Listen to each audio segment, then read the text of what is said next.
Hey everyone, Jeremy here. Welcome back to the Towards Data Science podcast. I'm really excited about today's episode because we're going to be taking on a lot of long-termist, sort of forward-looking and semi-futuristic topics related to AI and the way AI technology is going to shape the future of governance. Are human beings going to just become economically irrelevant? How many of our day-to-day decisions are going to be offloaded to machines? And maybe most importantly, what does the emergence of highly capable and highly general AI systems mean for the future of democracy and governance itself? Those questions are impossible to answer with any kind of certainty, but it might be possible to get some hints by taking a long view at the history of human technological development, and that's exactly the strategy that my guest, Ben Garfinkel, is applying in his research on the future of AI. Now, Ben is a multidisciplinary researcher who's working on forecasting risks from advanced technologies, including AI, at Oxford's Future of Humanity Institute. Ben's also spent a lot of time exploring some classical arguments for AI risk, many of which you'll have encountered on the podcast. We've had a lot of guests on to discuss and explore those in detail, and many of which he disagrees with. And we'll be exploring his disagreements, why he has them, and where he thinks the arguments for AI risk are a little bit shaky. I really enjoyed the conversation. I hope you do too. Ben, thanks so much for joining me for the podcast. Yeah, thanks so much for having me. I'm really happy to have you here. Your focus is on a whole bunch of long-termist issues, a lot of them around AI. Before we dive into the meat and potatoes of that, though, I'd love to have a better understanding of what brought you to this space. So what was your background coming in, and how did you discover long-termism and AI? Yeah, so it's actually I guess fairly roundabout. So in college, I studied physics and philosophy, and was quite interested in actually the philosophy of physics, and was even considering going into grad school for that, which fortunately I did not do. And yeah, I guess through philosophy, I started to learn more about ethics and encountered certain ideas around population ethics, an idea that, there's different questions around how we should value future generations in the decisions we make and what our obligations are to future generations, or how strong the obligation is to do something that has at least, some use to other people. And then, yeah, through that, I sort of became increasingly interested in I guess long-termism, and also trying to figure out something that seemed useful. And I sort of came to think that maybe philosophy of physics was not that. And yeah, I got actually very lucky, and that's just around this time as I was starting to look more into sort of long-termist or futurist topics. I happened to meet a professor, Alan Defoe, who was at Yale at the time, who was just himself pivoting to work on AI governance issues. And I think he put out a call for research assistants when I was still a senior there. And I was interested in the topic. I'd read a little bit about AI risk. So I'd read, for example, the book Superintelligence, and hadn't really engaged in the area, but it seemed like there may be some important issues there. And an opportunity jumped up, and I started working with Alan. And now it's several years later, I'm actually still working with Alan, and I've just become, I guess, fairly convinced that working on risks from emerging technology is at least a pretty good thing to do from a long-termist perspective. Well, and this is actually a beautiful segue into, I think, one of the main topics I really wanted to talk about. And that is this idea that you spent a lot of time thinking about existential risk from AI and the arguments for it, many of which I know that you're not actually fully sold on. Maybe we can start there. What's the nature of the existential risk that people generally, in particular, Alan and you, are worried about when it comes to AI? And then what we can maybe get into the counter arguments to those arguments as well. But just for starters, yeah, what is that risk?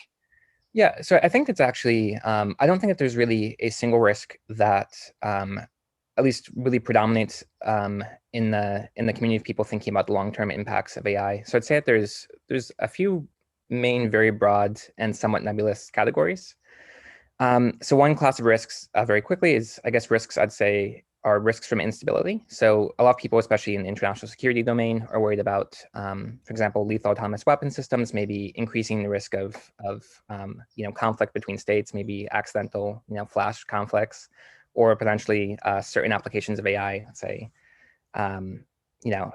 removing sort of second strike capabilities and sort of increasing the risk of nuclear war, or they're worried about great power competition. And the sort of main vector of concern they have is, maybe something about AI will destabilize politics either domestically or internationally. And then maybe there'll be war, which will have lasting damage, or just some other, negative long run conflict.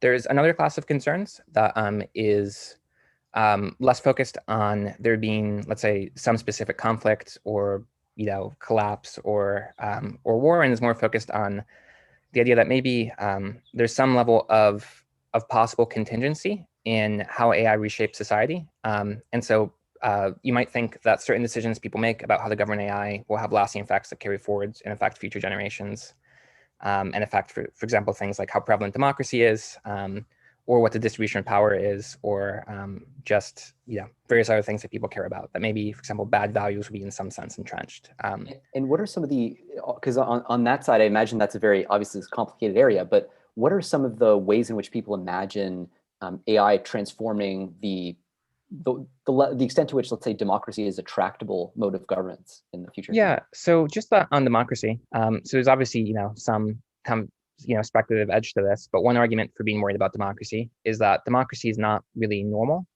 If you look across broad sweep of human history back to the first civilizations, it's not that uncommon for there to be, let's say, very weakly democratic elements. So it's not completely autocracy. There's some sort of body, so let's say Roman Senate or something like that in the case of Rome, which is a sort of well-known one. But it's very far from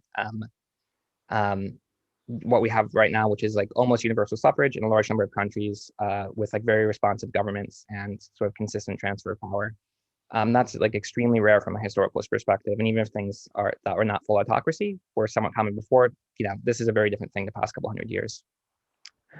And there's different theories about why this sort of modern form of democracy has become more common. And there's a lot of debate about this because it's hard to run RCTs.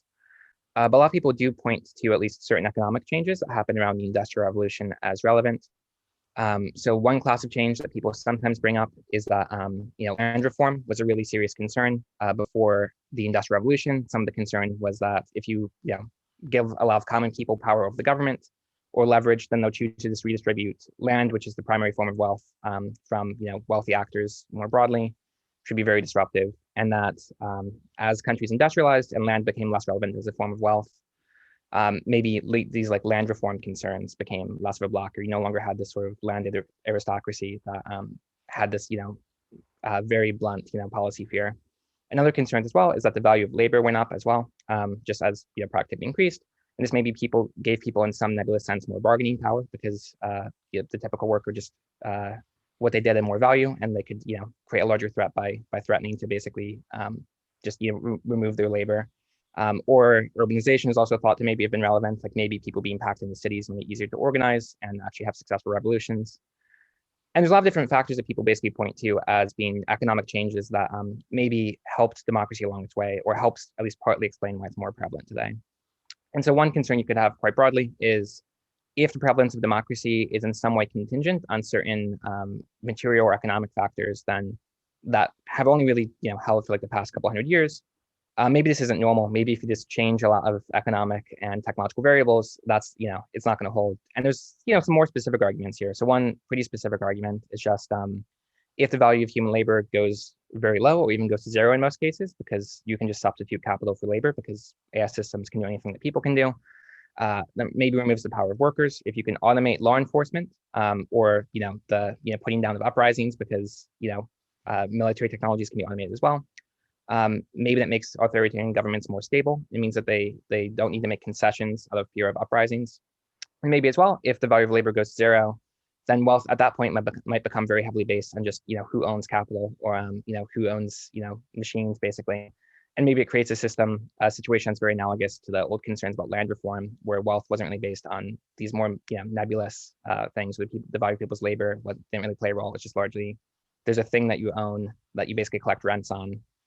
If we return to that system, then maybe that's also not good for the stability of democracy as well. So it's kind of an outside view perspective, which is just this is a rare thing. Maybe we shouldn't expect it to last. We change a lot, and then there's some sort of more inside view arguments that maybe will make authoritarian governments more stable and make people more worried about giving power to non-elites. It's really interesting how entangled all these issues are, and how difficult it is to articulate a coherent vision of what the future might look like when all these transformational changes happen. One of the things that keeps coming to mind for me when we start talking about what's going to happen with democracy, what's going to happen with economies, and then the power of labor to negotiate and so on, is the underlying assumption that we have any kind of market structure whatsoever. I mean, to the extent that you have all labor being done by machines, one of the, I guess, almost silly questions that I would have is like, what is the value of money in that context? What is the value of price discovery? Mhm. How does price discovery happen in that context? And what even does redistribution mean if, I mean, it's not that we're necessarily in a post-scarcity situation. You would expect gradients of scarcity. But anyway, I'm not even sure what thought I'm trying to articulate here, but it looks like you have Yeah. something to throw in there. So Yeah, so I think this is a really, serious issue, is that I think we should not expect ourselves to actually be able to imagine a future with very advanced AI in any level of detail and actually be right. So an analogy I've sometimes used is, I think there's certain aspects of a world where AI systems can at least do all the things that people can do. You can sort of reason about to some extent abstractly. Like we do have these economic models. We have labor and you have capital, and you can ask about what happens if you can substitute capital for labor. And you can sort of approach it this very abstract point of view. And there's maybe some reason to hope that these theories are sufficiently abstract that even if we don't know the details, there's still some reason to think that they're sufficiently general abstract that we can still use them to reason about the future. But there is definitely a concern, like anything that becomes, kind of specific of, how the governments work, we're probably going to be imagining just the functionality of governments quite wrong. So one analogy I've sometimes used is, let's imagine that, you're in, let's say, 1500, and someone kind of describes the internet to you in like very abstract terms. If it's like communication will be much faster, retrieving information and learning things will be much quicker. Um, and it gives you some of the abstract properties of it. There's some stuff you can probably reason about. So you might think, for example, oh, you can probably have like, diplomats with less autonomy because, people in government can communicate with them more quickly as opposed to them being overseas and out of contact. Or businesses can probably be larger because these coordination costs will probably go down. And some stuff you can probably say about it that would actually be, be true. Or you could say, oh, maybe people work remotely, and you probably yeah, don't need to know a lot about the details. But if you try to get really specific about, what's going on with it, you're probably going to be imagining it just completely wrong because you have no familiarity whatsoever of what a computer actually is like or how people interact with them. You're not going to get, details at the level of like, there'll be this thing called Reddit and, GameStop stock. Like there's all these issues which there's no chance you're ever going to foresee in any level of detail. And there's lots of issues you might imagine that just won't really apply because you're using abstractions that somehow don't fit very well. And so this is a bit of a long-winded way of saying I do think we have some theories and methods of reasoning that are sufficiently abstract that I expect them to hold at least a little bit. But I think there's lots of stuff that we just can't foresee, lots of issues that we just can't really talk about, and lots of stuff we say today that will probably end up being silly from the perspective of the future. yeah, I would imagine so. I mean, this time it's going to be different is a dangerous thing to say at any given time. But when it comes to the next stage of the sort of the AI revolution, if you want to call it that, I know that's the language you've tended to use as well, and it seems apt in this case. One of the things that I do wonder about is a kind of almost like abstraction leakage, where like the abstractions that we rely on to define things like markets, this sort of one of the very fundamental elements of our reasoning when we're talking about predicting the future. Markets implicitly revolve around people because ultimately prices are just what individual human beings are willing to pay for a thing. To the extent that we broaden our definition of like what a market participant could be, and here we get into questions of like, how do we consider an AI agent that like, at what point is it a participatory member of society? And at what point does price discovery really revolve around the needs and wants of non-human systems and things like that? I guess that's where I kind of start to wonder, like, this is a non-constructive perspective by default, so it's not helpful Yeah. for me to say like markets Yeah. are a bad abstraction, but like, is that an issue that you think is serious or? Yeah. So certainly, yes, I do certainly think that there's an issue there. I think you point out like a good specific problem of we have this very firm distinction between just people are very different than machines and software at the moment. Like it's a very firm And distinction, capital. and like economic actors versus just like stuff that the economic actors own. And there's some degree of blurring of like a corporation, for certain purposes, has traits which are in some ways kind of similar to a person. But the distinction is fairly strong.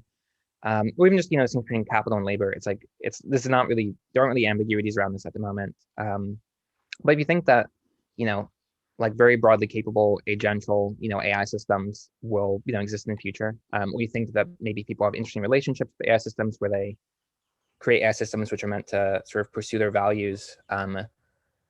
I think a lot of the distinctions that we draw might actually become a lot more ambiguous than they are today. And the way in which they become ambiguous in the future might make it so that, any reason we do that relies on really crisp distinctions might just sort of fail in ways which are difficult to foresee at the moment. Yeah, it's an interesting kind of risk to predict because it's like, I mean, it really is unpredictable and fundamentally challenging. It seems like one of the issues there too, and you explore this in some of your work actually on the history of technology, is like which metric you're even going to look at to tell the story of the evolution of this technology. Can you speak a little bit to that, like your historical outlook and which metrics you find interesting and why they may or may not be relevant in the future? Yeah, so I think one metric that I think people very frequently reach to is like global world product, or GDP. And GDP is it's sort of interesting as a metric because the thing it's meant to measure is basically to some extent productive capacity, like how much stuff can you produce, or like stuff that people value, can you produce? And And it's sorry, really, yeah, I have a sorry. stupid question here. Sorry, what, Yeah. so what is GDP? What is the actual definition of GDP? So at least nominal GDP, you add up the total price of all of what are called like final products that are sold within an economy. And so a final product is basically something that in some sense kind of like an end to itself. So if you sell someone screws and then they sell the screw to someone who uses the screw to make, like a ceiling fan or something, the screw isn't meant to be counted because you're sort of double counting. If someone buys the ceiling fan and they buy the screw, when they buy the ceiling fan, they're also sort of like buying the screw as well. Mhm. So it's meant to be basically adding up the total sort of like essentially sale price of all the stuff that's like bought or sold within an economy, excluding the sort of intermediate products. But then people also often want to talk about real GDP, which is different than nominal GDP. So nominal GDP is just you add up basically all of the prices. And one issue with nominal GDP is if you have inflation, then you can have nominal GDP increase for reasons that have nothing to do whatsoever with like the actual underlying stuff. So if government decides to just print a ton more money, such that suddenly the price of everything goes up by a factor of 1,000, but you still have the same stuff. It doesn't really feel like this is any like GDP growth has been extremely rapid in a nominal sense, but it's not really telling you that like actually you're producing more stuff. Yeah, Venezuela is doing great. Yeah, exactly. Yeah. And so real GDP, it's meant to be adjusting for this. And at least like very roughly speaking, the way it works is you try to define everything relative to the prices that existed at a certain point in time in the past. So let's say you have an economy that exists, like the only product sold is, butter, and the price of butter goes up by like a factor of 1,000 for some reason because of inflation, but you only double the amount of butter that you sell in the economy. Real GDP would just say, oh, because the amount of butter you sold increased by a factor of 2, the size of your economy is only increased by a factor of 2, and the size of the economy is defined as just take the price of butter in the past, multiply it by how many units exist today, and that's real GDP. And it gets pretty complicated because people keep introducing new products over time. So, how do you compare the real GDP of the economy in 2020 versus the economy in 1700, given that most of the stuff that people buy in 2020 didn't exist in 1700? Like, how do you actually do that comparison? And there's various wonky methods people use that I don't really understand properly. But yeah, so this is, in asking a question, you've also gotten to one of the main issues with GDP is it's meant to be, tracking sort of the productive capacity of society, like how much stuff we make, basically. Mm-hmm. And if you use real GDP, there's over short periods of time, it seems fairly unproblematic because you're not typically introducing that many new products. But over long periods of time, it becomes increasingly nebulous, like how these comparisons actually work. So very blunt comparisons still are pretty much fine. So you can still say like GDP per capita in 10,000 BC versus today. Even if I don't know exactly how to define GDP per capita for like hunter-gatherer societies, yeah. I'm still quite confident it was lower. And so it's, in some sense, like a blunt instrument. I think, its usefulness really depends on how precise you want to sort of make your discussions or predictions. So let's say someone makes a very bold prediction that, the rate of GDP per capita growth will increase by a factor of 10 due to automation. If someone makes a bold prediction like that, it is a little bit ambiguous what real GDP means in some crazy futurist economy. But even if you look a little bit fuzzy on it, the difference between GDP, the rate of growth didn't change, and the rate of growth increased by a factor of 10 is still blunt enough that it's, it's a kind of useful way of expressing, a claim. So that's a long-winded way of saying, I think GDP or GDP per capita is often pretty good as a proxy of just how quickly is productive capacity increasing. It's useful for things like the Industrial Revolution really clearly shows up in GDP per capita, or when a country seems really stagnant, like an undeveloped country isn't developing, GDP per capita is typically pretty flat. And then, when China, for example, started to take off in a really obvious qualitative sense, GDP per capita tracks that pretty well. And so it is useful for that, but it's also, has various issues. And then there are also issues beyond that of often people want to use it as a proxy for how good people's lives are, like GDP per capita. But there's various things that don't typically get factored into it, like the quality of medical care isn't very directly factored into it. Like air pollution isn't factored into it. If everyone was just very depressed or or like anesthesia, the value of anesthesia being developed just really does not show up.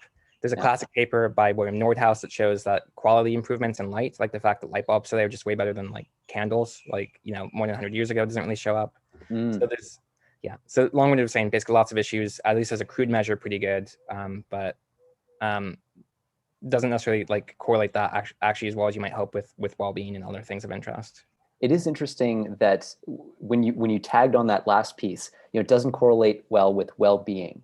That I can't think of a better encapsulation of a kind of alignment problem, basically the problem of coming up with a metric that says, here's what we want. Like humans are really bad, or it's not that we're bad. It may just be a genuinely difficult problem to specify metrics that even make sense. And you see with the stock market, we decide to fixate on this one metric. And for a while, the stock market was a great measure of, in general, how's the economy doing? How's the average person doing? But then there's a decoupling, and we end up with very divergent stock markets versus the lives of the average person. Anyway, sorry, I didn't mean to butt in, but you were mentioning other metrics too. Yeah, so I should just say as a little caveat, I think at the moment GDP actually is pretty good as a metric, where if you often define other things you care about, like life expectancy or life satisfaction, it does actually currently, there's often a pretty strong correlation. And I think if you just didn't know anything, you're behind a veil of ignorance or something, you need to pick a country to live in, and the only thing you get is the GDP per capita. This is often going to be useful information for you. I guess my thought is more that, in line with the alignment concerns, I wouldn't be surprised if it becomes more decoupled in the future. So especially if, let's say, imagine, we eventually just totally replace labor with, capital and machines, and just, people no longer are really working for wages, and economic growth is mostly machines building other machines and workers aren't really involved. I would not be shocked if, the economy increases by a factor of 10, but the average person's life does not, does not increase by a factor of 10. Yeah, that's interesting as well, and raises the question of what, I mean, this is back to price discovery, which is a big aspect of GDP. I mean, there's so many areas where things get complicated. But what's also interesting is looking at some of the work that you put together on this sort of historical exploration of technology, is a lot of these metrics really are correlated. I mean, it seems like it almost, to some degree, it just doesn't matter what you're measuring. Something dramatic has happened over the last 2,000 years, over the last 20,000 years, however you want to measure it, agricultural revolution, Neolithic revolution, industrial revolution. And it's almost as if the human superorganism, all the human beings on planet Earth, are an optimization algorithm that's just latched on to some kind of optimum or local optimum or whatever. And we're now climbing that gradient really steeply. Do you see AI as just sort of a continuum limit of that? Is that just the natural next step? Or should we think of it as a sort of a quantum leap, like a step function? Things are just qualitatively different. Yeah, I think that's a really good question. And I do think that this is sort of a debate that exists in terms of how exactly to interpret the history of economic growth or increased social capacity, or whatever kind of nebulous term you want to use to describe people's ability to sort of make stuff or change stuff or get stuff done in the world. And there's actually a debate that exists, for example, between different interpretations of the Industrial Revolution. So one interpretation of the Industrial Revolution, which occurred between roughly 1750 and 1850 in the UK and some surrounding countries, is that up until the Industrial Revolution, growth was very stagnant, and then there was some sort of change, some sort of interesting pivot that happened that maybe took place over maybe also another century on the other end of the Industrial Revolution, where for some reason the pace of technological progress went up, and people switched to away from an agriculturally based economy to industrial economy, and people started using non-organic sources of energy. So it's no longer like wood and animal fertilizer. It's now fossil fuels and energy transmitted by electricity and stuff like this. And R&D is now playing a role in economic growth, whereas previously it didn't really. And that there's some sort of interesting phase transition or something that happened over a couple of years. We just kind of transitioned from one sort of economy to just a sort of a almost like a qualitatively different sort of economy that could just sort of grow and change faster. There's another interpretation though that basically says that there's actually this sort of long run trend across at least the history of human civilization of the rate of growth getting faster and faster. And this sort of interpretation says that just, as the overall scale of the economy, increases, that for that reason, the growth rate itself just sort of keeps going up and up. And just sort of this interesting feedback loop where the scale of the economy kept getting bigger and so the growth rate kept getting larger and larger, and sort of really visibly exploded in the Industrial Revolution. Just because this is where the pace sort of finally became, fast enough for people to notice this, but that there is actually like a pretty consistent, like trend. It wasn't really a phase transition. And there's some interesting work by, for example, David Rudman, who's an economist who does work for the Open Philanthropy Project. There's a recent report he wrote called, I think, Modeling the Human Trajectory, which sort of argues or sort of explores this sort of continuous perspective. And there's just a debate in economic history as well. So there's, except an economist, Michael Kramer, who sort of has argued for this kind of smooth acceleration kind of perspective. And lots of economic historians have argued, no, actually, there's some weird thing where you switch from one sort of economy to another. But yeah, this is basically all to say that, people, there's like competing interpretations. One just says, every once in a while, it's a bit weird, it's a bit idiosyncratic, just something happens, just some change, it's a bit discontinuous, and you switch to a new sort of economy that can grow faster. And another interpretation says, no, actually, this is a pretty consistent force, just things keep getting faster and faster, and it's not, phase transitions, and it's not discontinuities, it's just, there's this smooth, really long-run trend of just the world keeps getting, accelerating more and more. It's interesting how that entangles almost like two different subproblems. Like one of them is, do humans learn almost continuously? In other words, like, is it the case that cave people were gradually generation on generation actually picking up more and more skills as they went that only become obvious when you look over like 10,000 years? Or is it the case that no, they're basically stagnant, everything is truly flat, and then you get some sort of takeoff from, like, it almost feels like this could be viewed as part of an even deeper question where if you keep zooming out and keep zooming out, it no longer becomes the story of humanity iterating towards some sort of future economy with AIs taking over, but rather moving from completely abiotic matter and like the Big Bang, like purely like no value creation whatsoever, to, I mean, I guess that has to be a step function, right? That first moment where life evolves. Like this is where I'm curious about that perspective. Would seem to argue for more of the quantum leap angle or the sort of step function approach, unless I'm mistaken. So I think that's right. Like definitely, at least intuitively, there's certain transitions in history where it really seems like just something different sort of happening. So the first sort of self-replicating thing that could qualify as a life form, it seems like that has to be like a fairly discrete boundary in some sense. Or things like, I really do not know evolutionary history, but I think the first eukaryotes, so they got like mitochondria, became part of the cell. This is a fairly discrete event, I believe. Where one organism sort of swallowed another, and then it somehow stayed alive in it, and was the whole eukaryotic branch of life sort of followed from that. And interesting, various interesting things like people eventually followed from that, where that also seems like something that intuitively is a sort of discontinuous change that I don't exactly know. So so it does seem like intuitively there are certain things. And then I mean another one as well is even the Neolithic Revolution. So people are starting to do agriculture in a big way. I think the general thinking is that this was actually like fairly rapid in a historical sense, or things that could qualify as humans have existed for tens of thousands of years, and then maybe over the course of like a few thousand years, people in like Western Asia and then later other continents transitioned to sort of sedentary agricultural civilizations. And I think the thought is, you had like a massive ice age, and then for like 100,000 years roughly, and then the ice age ended and the climate changed, and it became in some ways more favorable for people sort of actually transitioning to sedentary agriculture. And then it just happened fairly quickly. So this is all to say, I do think that you're right, that there are some historical cases where it really does feel like, at least without me personally knowing a lot about them, it feels like a discontinuous change. And I do also think that will probably be the case to some extent for AI. Like, I don't think it's going to be a you wake up tomorrow thing, but I do think that if we eventually reach full automation, or if the growth rate again increases due to AI, that people probably won't look at it just as like a stable continuation of like economic trends that have existed since like 1950. That right now we have this very steady rate of economic growth, and we have this pretty steady feeling rate of automation. And if the growth rate ever goes nuts, I think that people will feel like there was some sort of inflection point or pivot point or some tipping point involved there.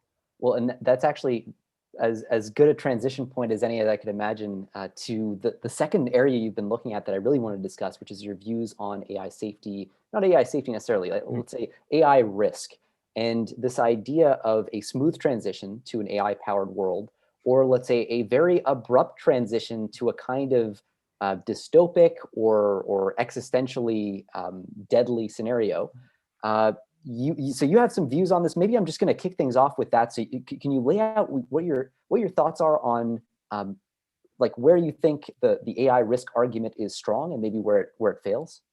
Yeah, so I think I might just initially say a little bit about the continuity question, where I think so just or at least the relevance of the continuity question. So yeah, as you alluded to, this is also the debate people have about AI is how abrupt will the let's say assume we eventually get to a world where AI systems can basically make human labor obsolete and do all sorts of other crazy things. How abrupt a transition will that be? Will it be the sort of thing like in analogy to the Industrial Revolution, where it's just it's a period of many decades and it's this gradual thing and it spreads across the world in a gradual way, and then it's like I think even things like steam power, like people transitioning from not using fossil fuels to using them, that was an extremely long transition. Will it be more like those cases, or will it be something that feels a lot more abrupt? Like, will there, for example, be a sort of like, could you, for example, point like a 2-year period where we went from stuff being basically normal to now everything is AI, or even less than 2 years? And this is a debate that sometimes happened in the sort of long-termist or sort of I guess like futurist community, and it seems relevant in some ways where one of, and in some ways can potentially be something that increases risk or potentially reduces it. So in terms of increasing risk, one thing that a sudden or like really rapid change implies is it can come a little bit out of nowhere. So it's very continuous. You kind of see a lot of stuff that's coming well ahead of time. Whereas if it's really sudden, then that means if it's a process that would take 2 years, then that means that in principle, 2 years from now, we could be living in a very different world if it just happens to happen soon. And there's less time to sort of get prepared and less time to get used to different intermediate levels of difference and do trial and error learning and get a sense of what the risks are, what the risks aren't. If stuff is sudden, just there's less opportunity to see ahead of time and get used to problems and come up with intermediate solutions and learn from your mistakes. And so this, and I think the largest risk of this is probably relevant to are risks related to misaligned AI, which is, I guess, the last major category of risk.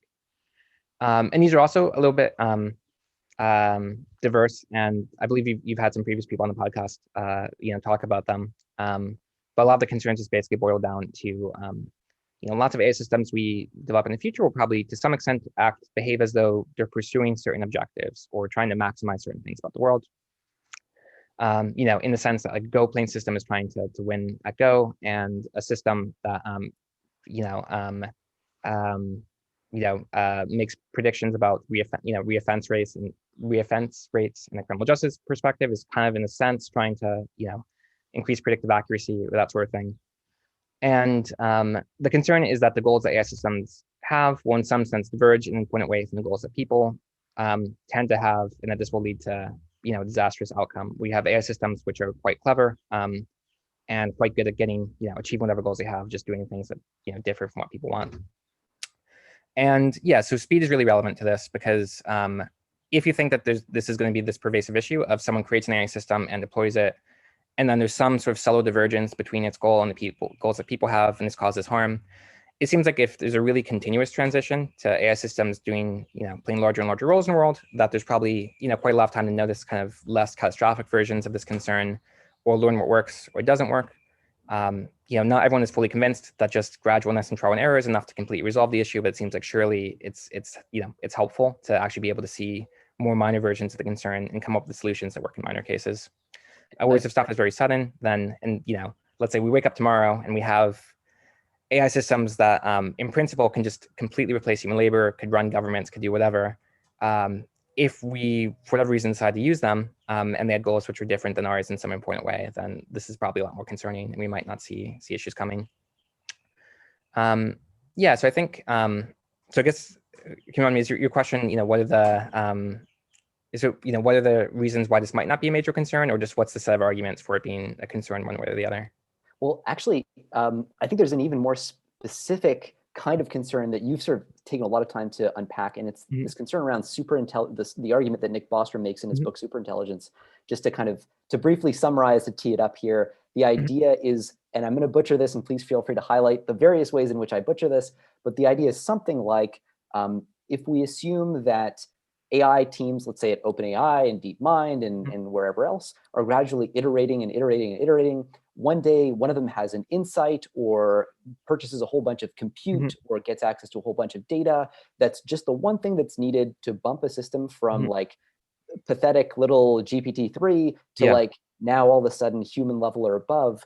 That system may be, because it's human level or above, it may know how to improve itself because humans know how to improve AI systems. So maybe it figures out how to improve itself, and you get some like recursive loop because the loop's very tight. The AI can improve itself, and eventually it's so smart that it can overpower, let's say, its captors with its intelligence and take over the world and lead to completely disastrous outcome. Is that at least roughly right?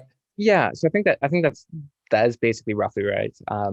Yeah, so I think there's basically one way to sort of think about it is I think there's sort of a spectrum of these sort of alignment concerns, and some of them are on the more maybe sort of diffuse or nebulous perspective, where we create lots of AI systems gradually over time, and their goals diverge from ours, and there's sort of a gradual like loss of control of the future and that sort of thing. And then there's some which are much more extreme, where it's like there's a single AI system, and it arrives quite suddenly, and it's in some sense broadly super intelligent, and it doesn't really have major precedents. And then that system sort of individually quite rapidly causes havoc in the world. Like there's some major jump to this one single very destructive system, which is definitely the version of the concern that's emphasized in things like Nick's book Superintelligence, and then the sort of narrative I guess you just described. And yeah, so a lot of my I guess own thinking about AI risk has been a lot about this sort of more extreme end of the spectrum, sort of style concern that appears in places like Superintelligence, for a couple of reasons. The one is just I think it's the version of it I first encountered, and that sort of made me especially interested in it, which I guess is a partial just personal reason for interest. And another is I think that this is just even if lots of AI alignment researchers don't primarily have this version of the concern in mind, I think it's still quite influential and pretty well known. And it's often, if someone knows anything about AI risk, this is the version of the concern that comes to mind. And so in that sense, I think it's maybe especially worth paying attention to. And yeah, so some of my thinking has been just about the question of like, is it plausible that you actually have this very sudden jump from, you don't really have major AI systems of interest, the world is a bit like it is today, and then suddenly some researcher somewhere has this major breakthrough and you end up with this, this single system. And I guess I'm fairly skeptical of this for maybe sort of boring reasons. So one initial boring reason is just, that's not the way like technology tends to work. Like if you look at any sort of, if you sort of start from the perspective of like, let's look at how technology normally transforms the world. It's normally the case that it's this protracted process that takes decades, where someone develops something and then, there's a long process of improvement, and then it's deployed in some sectors before other sectors, and it's useful in some areas before other areas.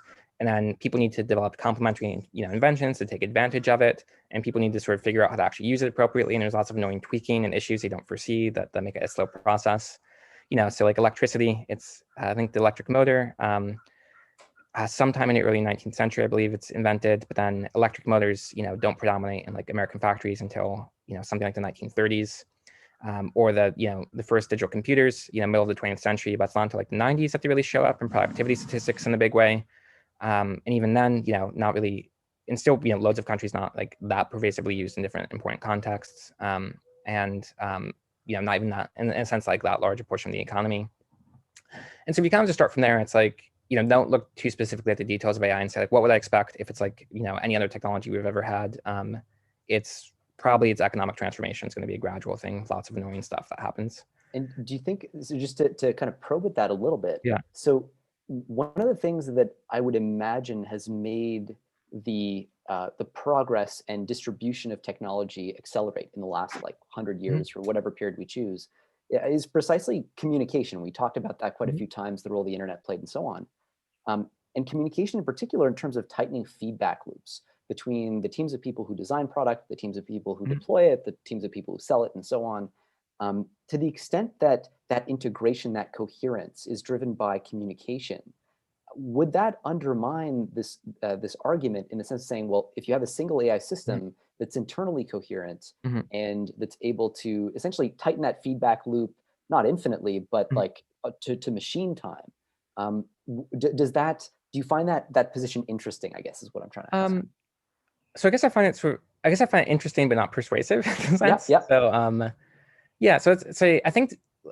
Let's say there's the idea of like if we jump to imagine like that there's a sudden jump to some extremely broadly capable AI system that just can sort of do all of the economically relevant production tasks. Like it can do mining for chips, it can run dollar cooling centers, it can build it can do AI research, it can build more compute resources.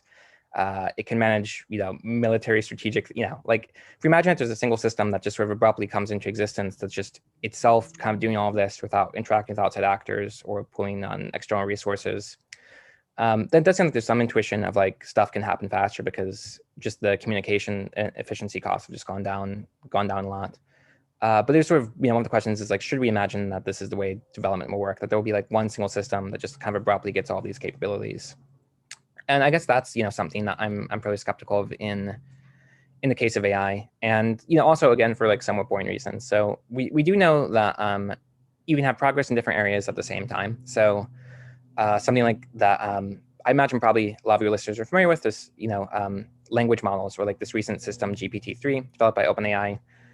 This is an example of a system that got pretty good at lots of different tasks, sort of through a single training process, like sort of roughly the same time. So I was trained on a large corpus of basically web pages, and then was trained to basically try and predict what's the least surprising next word I could encounter on the basis of the words I've already encountered in like a document I'm exposed to. And so you can use it to do stuff like, write a headline for a news article, and then we'll try and think what's the least surprising text for an article given, this headline.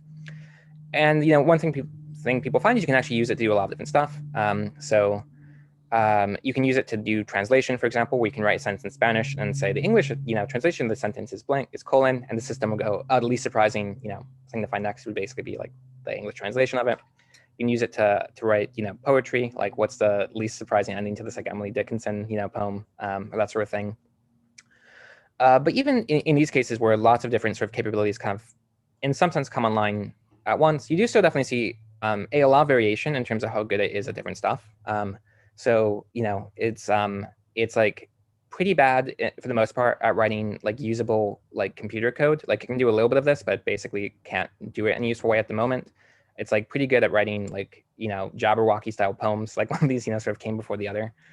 And there's sort of reason to think that that will continue to be the case, that it's going to be like a sort of expanding, thing where some capabilities come before others. There's also some capabilities that just you kind of can't really produce just purely through this sort of GPT-3 style, train it on this large corpus of, online things. Like if you want to train it to write like, Department of Defense internal memos, it needs to be trained on something else. If you want to write like healthcare legislation, probably this data set is not going to do it for you. If you want it to like set supermarket prices, like a price inventory thing, or do personalized emails where it knows actually like when to schedule meetings for you, you're going to need like a different training method. Or if you want to perform better than humans, you're going to need like a different training method as well, because you need to give it like, what it basically does is it tries to say what would be like the least surprising thing for a person to have written on the internet. But if you want to do better than a person, you're going to need to use something else, some sort of feedback mechanism. So basically, there's reason to think if different capabilities will come online at different times. There'll also probably be lots of annoying stuff that comes up in different specific domains that like doesn't really show up to researchers, but tends to come up when you actually want to apply stuff. Like a lot of getting, going from the electric motor to people actually using electric motors in factories was like, you need to redesign your factory floor because it's no longer based around a central steam engine. You need to redesign the things that's using the hardware. You need to redesign, the processes that your workers use to actually like leverage this thing. Regulations need to happen, et cetera, et cetera. And probably these things will need to be dealt with to some extent, at least initially, by different teams. And some of them will be harder than others and require different resources than others. And I would basically be surprised if like this is, all again, like a long way of saying I expect stuff to come online, like actually be like really useful in the world at pretty different points for different tasks.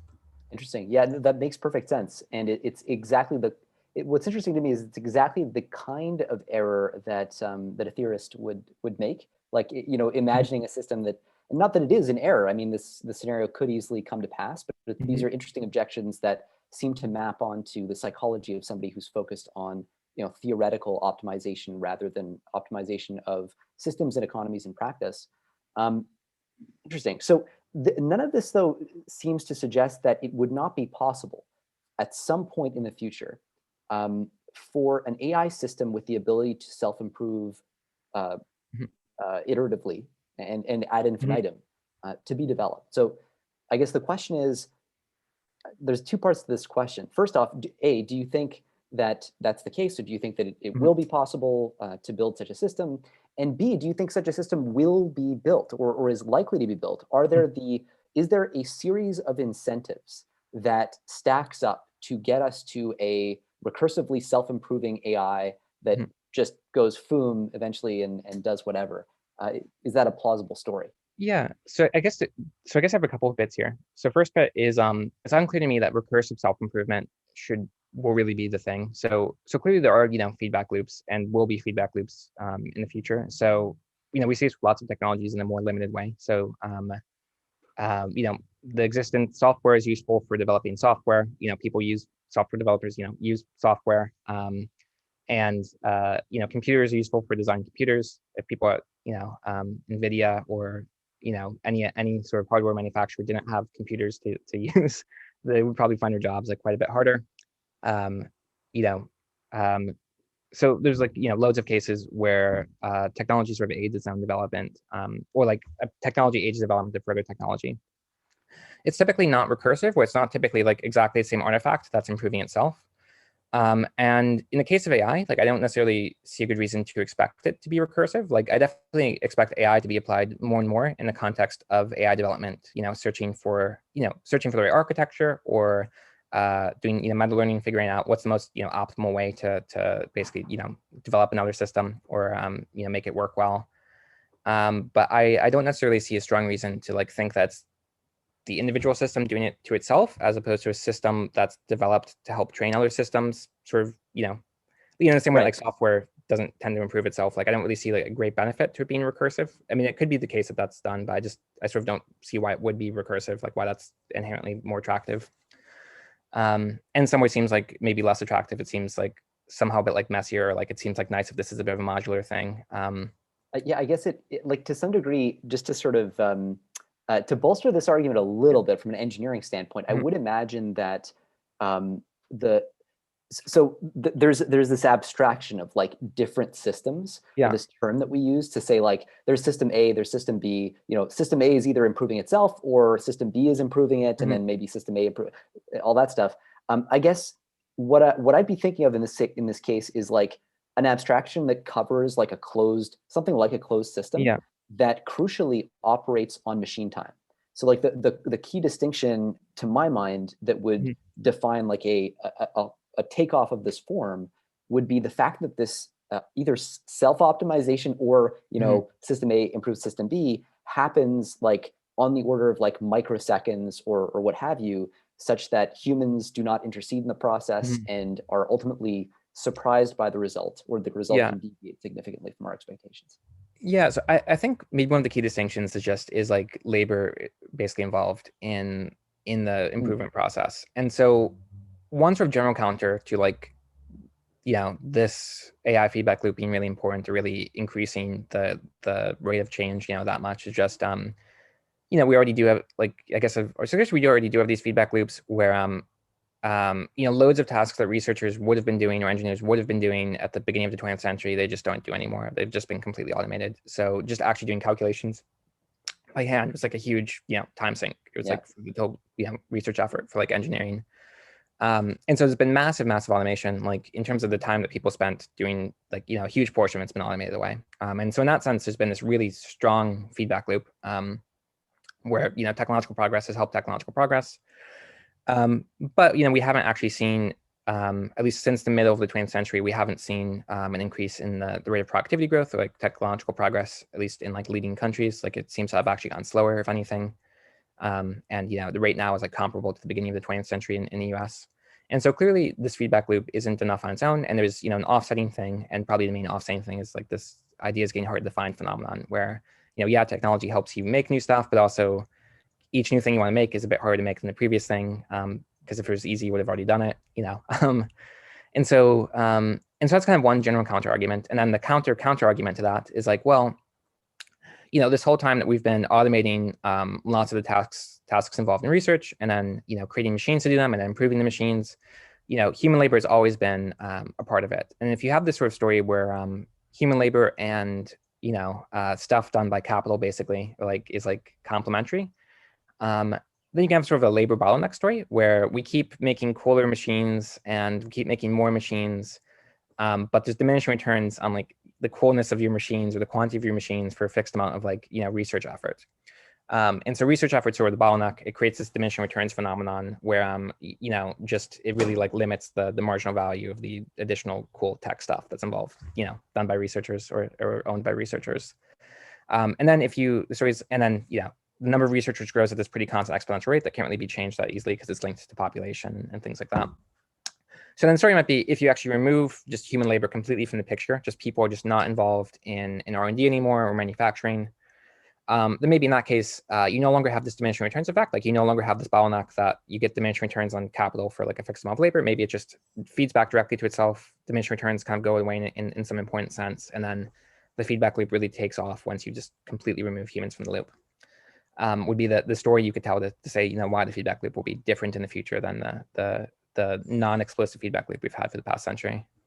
And I guess there's also there is a feedback of human self-improvement. I think clock time is the distinguishing characteristic here, but I do strive to improve myself and my productivity, and I do strive to meta myself. I try to improve the way I improve myself. And in principle, I think I do that to an infinite number of derivatives or as close to that as matters. So there is an exponential quality to it. But clearly, I mean, I'm not Elon Musk yet. I haven't achieved hard takeoff. So there's a difference there somehow. Yeah. So I guess the thing I'd say there is probably that I think you're definitely right that that's a real phenomenon. I think, though, that the kind of orders of magnitude involved, how much you can actually self-improve, is just smaller than it is for technology. So if you imagine, let's imagine a researcher unit it's a person and their laptop, and that's the thing that produces the research. The person can definitely make themselves better at coding. They can make themselves better at learning how to do things, quickly. They can learn how to learn. But maybe the actual difference in productivity, maybe you can hope to increase by a factor of, 10 in terms of human capital relative to, what the average researcher in 2020 is. Whereas your laptop, it seems like it maybe has more lungs to the ladder to climb up in terms of how much better it can get than it is right now. That does unfortunately seem to be the case, but I just need to keep working at it. I think that's what it means. Yeah. I wish you best of luck in your race against your laptop's rate of improvement. Yeah, thanks. I'll let you know if I hit takeoff. But so that's really interesting that so you have done so much thinking on this, and I can sort of see in myself some shifts in terms of the way that you're thinking about this. Certainly there are aspects of it that I hadn't considered before that do come from this economics perspective, that come from the systems perspective. Is this a way of thinking that you think is especially uncommon among technical AI safety people, or are you starting to see that become adopted more? I'm still trying to piece together what the landscape looks like and how views have been shifting on this topic over time. Because just by way of example, I remember 2009 was, it was Miri, Eliezer Yudkowsky. Basically, everybody was talking about this idea of a brain in a box or some fast takeoff thing where a machine self-improves and so on. Whereas now it really does seem like between OpenAI, Paul Cristiano, and a lot of the work being done at Future of Humanity Institute, things are sort of shifting. And I'd love to get your perspective on that shift, that timeline, and where the community now stands with respect to all these theses. Yeah, so I do definitely think there's been a shift in what the way, let's say, the median person in these communities is thinking about it. It's a little bit ambiguous to me how much of it is a shift in terms of people who used to think one way shifting to another way of thinking versus more people entering the community with a sort of pre-existing different way of thinking. I do think that there is some element of people thinking about things in a bit more of a concrete way. Well, I do think a lot of the older analysis, it's very abstract. It's very much relying on sort of maybe it's not exactly like mathematical, it's, it's like people doing abstract algebra or something, but it's definitely maybe like a more mathematical mindset. Um, and it shifted over time, and I think one reason for that, which is very justifiable, is just when people were talking about this, let's say the mid 2000s, machine learning wasn't really a huge thing. People thought it would be more maybe like logic oriented systems, would be what would maybe AGI would look like. I didn't really have like anything that sort of really looked at all AGI-ish to really sort of like use as a model to think about.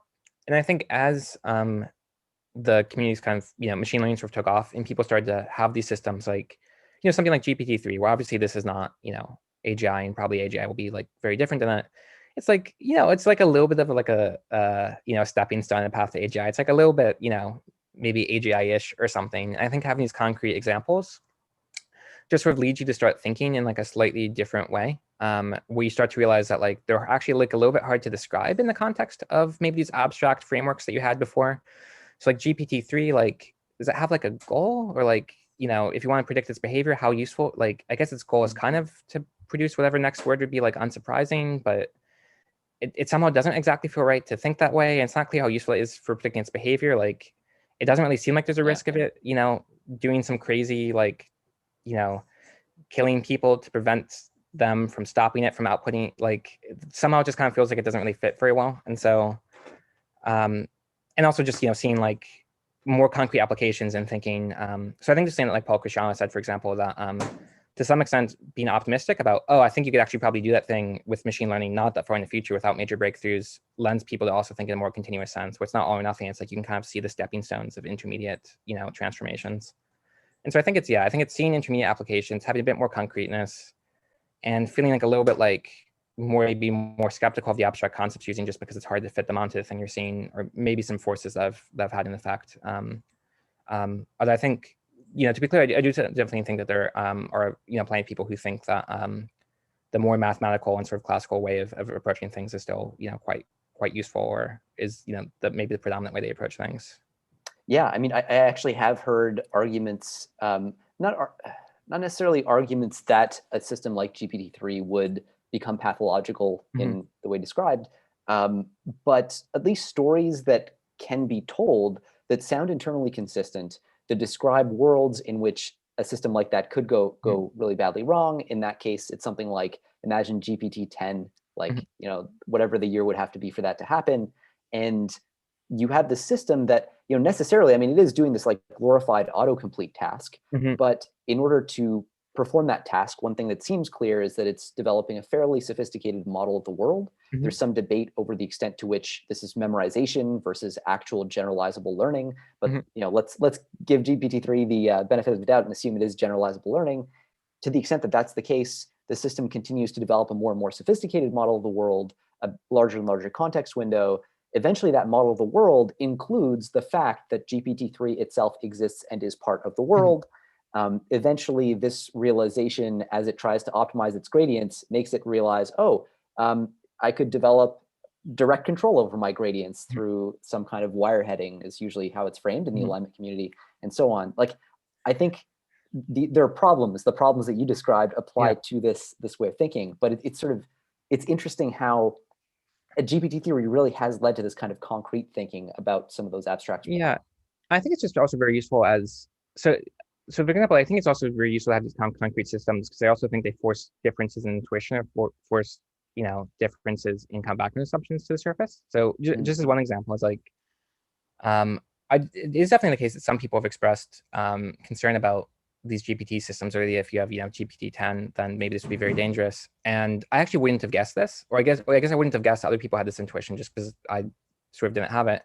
Because my baseline intuition is just, basically, to a rough approximation, the way the system works is, it's a model of some parameters, and then it's exposed to like a corpus of text, and it just basically outputs a next word, and then the next word is like actually right or it's not, or basically there's a gradient descent that pushes the word outputs to be like less and less surprising relative to whatever the actual words in the data set are. It's just basically kind of being optimized for like outputting words which would be unsurprising to find as a next word in a piece of text which is online somewhere. And when I think of like GPT-10, I think, wow, I guess it just outputs words, which would be very unsurprising to find on web pages online. It's just like the thing that it does. Like, and if insofar as it, let's say, does stuff like outputs words which lead people to destroy the world or something, it seems like it would only do that if those would be words that would be the most unsurprising to find online. Like if the words that lead it to destroy the world are not, would be surprising to find online because people don't normally write that sort of thing online, then it seems like something weird has happened with the gradient descent process. I think that's a really great way to frame it. I believe the counter argument to that might sound something like, we might look at human beings as like 200,000 years ago as sex optimizers Yeah. or something like that, and then we find that we're not that as our evolution has unfolded. I think the case here is that, like, well, first off, there's a deep question as to what it is that a neural network actually is optimizing. So it's not actually clear that it's optimizing its loss function, or that, like, does it feel, it doesn't, like, it feels a kick every time its gradients get updated. It goes like, oh, you're wrong, like, update all your weights by this. Does that kick hurt? And, like, if it does, then is that the kind of the true thing that's being optimized by these systems? And then if that's the case, then there's this whole area, obviously, inner alignment that we're kind of skirting around here, but it's a deep rabbit hole, I guess. Yeah. So I certainly agree that there's a distinction between the loss function that's used when training a system and what the system acts like it's trying to do. And just one really simple, way of saying that is, if you start with like a chess playing reinforcement learning system, and you have a reward function and loss function associated with it, and you just haven't trained it yet, it's just not going to act like it's trying to win at chess, because it's that's like one of the bluntest examples of, like, it just doesn't act. And then obviously you have these like transfer learning cases where you train a system in, let's say, a video game where it gets points every time it opens a green box that's on the left, and on the right there's like a red box, and you put it in the environment where there's a red box on the left and green box on the right, and the training data you've given it so far isn't actually sufficient to distinguish, in a sense, like, what is actually a thing that's being rewarded. Is it for opening red boxes, or is it for opening the box on the left? And you shouldn't be surprised if the system, for example, opens the box on the left, even though actually the thing that is in the loss function is the red box, or vice versa. Like, it wouldn't be surprising if it sort of is generalized in the wrong way. So I certainly agree that can be these generalization errors. I struggle to see why you would end up with, like, in the case of something like GPT-3, I just sort of don't understand mechanistically, like, what would be happening, where it would be, so let's say that the concern is that because it's a text generation system that puts out some text where if it's read by someone, it's an engineering blueprint for something that kills everyone, let's say, which I don't know if there's like a non-sci-fi version of this where it leads to existential risk, but let's say that's the thing it does. I sometimes feel like I'm almost being dense or something, or missing something, but I just don't understand, like, mechanistically, why would this gradient descent process lead it to have a policy that does that? Like, why would it in any way be optimized in that direction? The answer I would give, I'm sure not having put sufficient thought into this, I should preface, but is, in principle, so if we imagine, let's say, unlimited amount of compute, unlimited scale of data, and so on, this model would, let's say, it starts to think, and it thinks more and more and more, and develops like a larger and larger and more complete picture of the world. Again, depending on what it's trying to optimize, assuming it's trying to optimize for, like, minimizing its gradients. Like, here, this is very coarse. I assume I'm wrong somehow, but somehow it feels like right to imagine that a neural network feels bad every time it's get kicked around. I don't know. Although I don't think, though, I don't think there actually is any sense in which it feels bad. I think it's just, it has certain parameters, and then it outputs something, and it's sort of compared to the training set, and then based on the discrepancy, its parameters are then kicked in a different direction. Like, I don't think that there's actually any sort of internal, like I don't think there's actually like a meaningful sense in which it feels bad. It's just sort of like, it's kind of, it has parameters and they get nudged around by like a stick. Like, it's, this a guy with the stick pushing the parameters in different directions on the basis of like discrepancy or lack of discrepancy, and then they eventually end up somewhere. Yeah, and I think that's actually, so this in and of itself is, like, I think one of the coolest aspects. I'm about to get distracted by the inner alignment excitement here, but it's one of the coolest aspects to me of the inner alignment debate, because it really gets you to the point of wondering about subjective experience and consciousness, because there's no way to have the conversation without saying, like, this is some kind of process. some kind of learning process. And the learning process tends to produce an artifact, like in humans, it's a brain that, I mean, it seems to have some kind of subjective experience. Basically, all life, you can look at an amoeba move around under a microscope. It really seems like it experiences pain and joy in different moments in different ways. And so, anyway, seeing these systems that behave in ways that could be interpreted similarly inspires, at least in me, questions about, what is the link between the actual MESA objective, the function that the optimizer is really trying to improve, and like subjective experience. I think I'm kind of going into territory I don't understand nearly well enough, but maybe I can leave the thought at, I think this is a really exciting and interesting aspect of the problem as well. Do you think that there's like a consciousness and subjective experience have a role to play, the study of that in the context of these machines, or are you? I think actually, so I think not so much. There's a difficulty here where there's obviously the different notions of consciousness people use. So I guess I predominantly think of it in the I guess the David Chalmersy sense of conscious experience as this at least hypothesized, phenomenological thing that's sort of not intrinsically a part of it's not like a physical process, so it's not a description of how something processes information. It's, an experience that's layered on top of, the mechanical stuff that happens in the brain. Where if you're, illusionist, you think that there is no such thing as this, and this is like a woo-woo, thing. But I guess, for that notion of consciousness, it doesn't seem, in a sense, like very directly relevant, because it doesn't actually, one of the weird aspects of it is it's by kind of definition or a hypothesis, not something that actually physically influences anything that sort of happens in the world behaviorally. And that, you could have zombies where they behave just the same way, but they don't have this additional layer of consciousness on the top. So that version of consciousness, I think, I don't see as being very relevant to understanding how machine learning training works or how issues on MESA optimization work. Maybe that there's mechanistic things that people sometimes refer to using consciousness, which I think sometimes has to do with like information systems somehow having representations of themselves is like maybe one sort of kind of trait that people pick out sometimes when they use the term consciousness. It seems like maybe some of that stuff is relevant, or like maybe like beliefs about what your own goals are, this sort of thing. Maybe this has some interesting relationship to optimization and human self-consciousness and things like that. So I could see a link there, but I guess this is all to say it depends a bit on the notion of consciousness that one has in mind. Yeah, no, well, makes perfect sense. And it's interesting how much these things do overlap with so many different areas, from economics to theories of consciousness, theories of mind.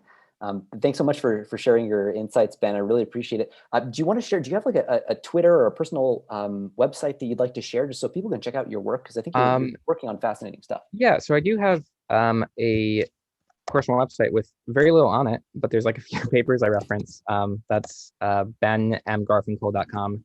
And I have a Twitter account that I've never tweeted from. I forget what my username is, but if you would like to find it and follow me, I may one day tweet from it. That is a compelling pitch. So everyone, look into the possibility of Ben tweeting sometime. You might be missing out. You could be among the first people to ever see a tweet from me if you get on the ground floor right now. They're getting in at seed. This is time to invest seed stage, yes, Ben. Absolutely. All right. Awesome. Thanks so much, Ben. I will link to both those things, including the Twitter. Yeah, I look forward to the flood of misguided Twitter followers. There you go. Yeah, everybody go and follow Ben. Check out his website, and we will be posting. I'll be posting some links as well in the blog post that will accompany this podcast, just to some of the specific papers and pieces of work that Ben's put together that we've referenced in this conversation. Just because I think there's a lot more to dig into there. So Ben, thanks a lot. Really appreciate it. Thanks much. This was a super fun conversation.